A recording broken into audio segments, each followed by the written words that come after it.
Dear Sir, in reply to your favor of the 16th instant, we regret that we cannot undertake the responsibility of adopting your suggestions with regard to the machine.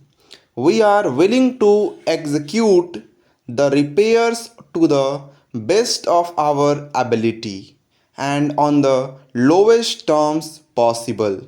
But as we stated in our last letter, the methods you propose would be attended with great risk to the rider.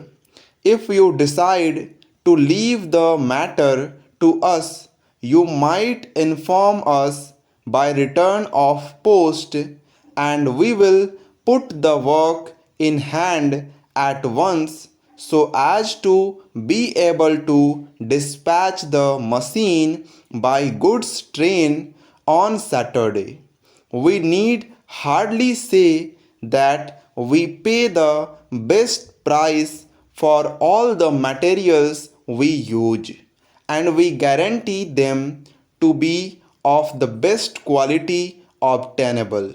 Referring to your letter of the 9th instant, we have done our best to induce the carriers to quote special rates for the goods consigned to you, but they decline to make any reduction on the ordinary rates unless the traffic is considerably increased.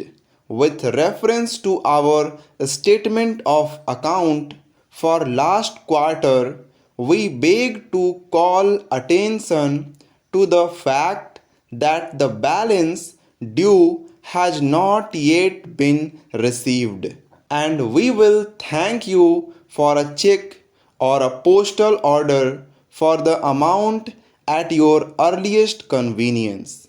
We shall give early consideration to your inquiries for the special tandem and will forward the specification desired as soon as convenient. Yours faithfully.